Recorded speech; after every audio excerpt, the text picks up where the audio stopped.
There's a stage of two halves to come today between Carcassonne and Bagnères-de-Luchon as the Tour arrives in the Pyrenees.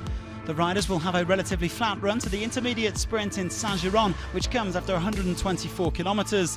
They will then tackle the Porte d'Aspet, the Monte and the Portillon before a short but steep descent to the finish line.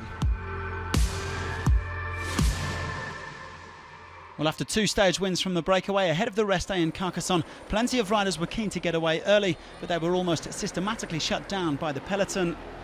Warren Barguil began this stage 22 points down on Julian ALAPHILIPPE in the mountains classification, but he picked up the first of the day at the Côte de Fajol. After the race, it was briefly neutralised due to a protest by local farmers. Raphael Maika got away with Andrea Pascalon, Franco Pellizzotti and Stefan Kung, but they were soon reeled back in.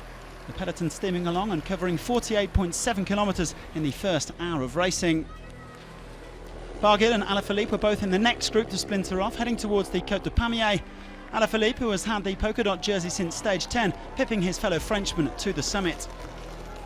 But they were soon all back together again, with Luc Rowe controlling the pace for Team Sky. A huge breakaway finally formed after 100k. 47 riders in there, a third of the peloton, and the highest placed amongst them was the white jersey of Pierre Latour.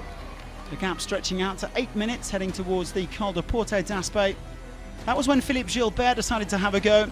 The Belgian with around a minute on the other chasers at the top of the climb. But the quick-step man suffered a spectacular crash on the way down after misjudging this corner. Thankfully, no major damage was done, and he was able to carry on. His teammate ALAPHILIPPE was back on the charge up the Col de Monte, tightening his grip on the polka dot jersey as Barguil began to struggle.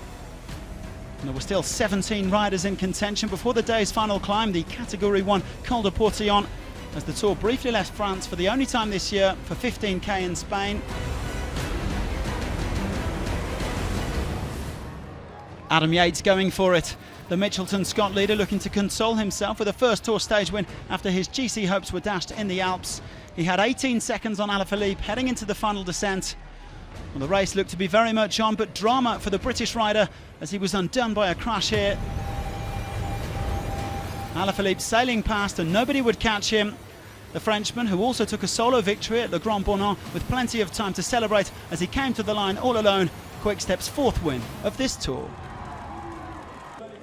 Well, last year it was Barguil who took two stage wins and the polka dot jersey, and ALAPHILIPPE looks set to follow in his footsteps. Another superb effort from the golden boy of French cycling, who not only won the day but also picked up 30 King of the Mountains points. He now leads Barguil by 49 points in the fight for that polka dot jersey. In terms of how I was feeling, I didn't think I'd be able to go all the way, but I waited until just the right moment. I knew how the stage ended because I came here on recon. I knew it was a very dangerous descent, and one of us was bound to crash because we both took a lot of risks. But I'm just so happy to have won today. So ALAPHILIPPE winning on the first day in the Pyrenees, just as he won on the first day in the Alps. Spanish champion Gorka IZAGUIRRE sneaking ahead of Yates to take second. Bauke Mollema and Domenico Pozzovivo completing the top five. The GC favourites all rolled through together around 9 minutes down, and so no changes at the top. Pierre Latour and Guillaume Martin were both in the break. They move up to 13th and 15th and pull away from Egan Bernal at the top of the white jersey standings. Well, tomorrow's the one that they've all been waiting for or all been dreading. Take your pick. Stage 17, only 65 kilometres long, but it packs a huge punch with three big climbs. The Monte de Périgueux, the Col de Val-de-Ron and an uphill finish to the Col de Porte. The riders will set off in a Formula 1 style grid in GC order, starting with Thomas and Froome. It promises to be absolutely spectacular, so do join us again on Wednesday, and thanks for watching.